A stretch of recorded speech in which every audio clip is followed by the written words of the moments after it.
I'm glad you mentioned that. In the traditional capital market, there is a company with a similar business model, right? ICE, which runs its own exchange and also supports other exchanges from a Yep. technology partner perspective. But Yep. even in a more mature market such as ICE, they only support 2, 3 exchanges. Mm-hmm. So from OSL's perspective, how many of these meaningful partners are there? Or are we just going to focus on 2 or 3 major partners? Yeah, I mean, the model is also very similar to NASDAQ. You know, they operate markets where they have a right to win, and they obviously lease out their technology to other markets where they simply don't. And it's a very similar model to what we do with our SaaS offering. With respect to the number of deployments, we have 10 deployments in production right now, including a very innovative Southeast Asian headquartered bank.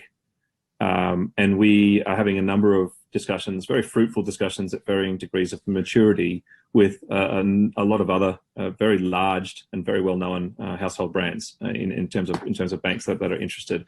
And it comes back to what I said before. It's very easy, or it's very difficult and challenging to be first, but it's very easy and defendable to be second. And as a result of what we're seeing in the market, as a result of regulatory clarity, as a result of quality custodians emerging like ourselves, the wall to cross to actually start offering Bitcoin, Ethereum, security tokens, and other digital assets to a bank's own customers is probably very, very likely. It is actually becoming easier to commit to.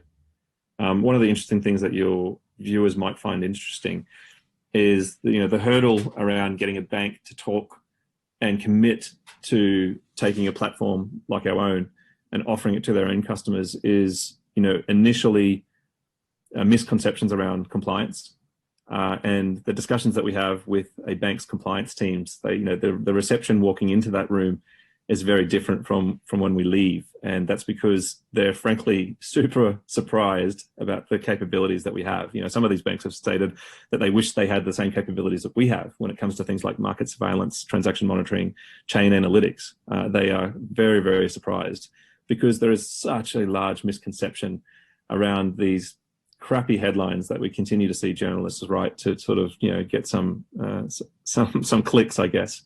But it's very refreshing, and it's also, like I said, very surprising for them to understand the types of compliance capabilities that we have, and that's probably a hurdle that is much easier to overcome than some people might think.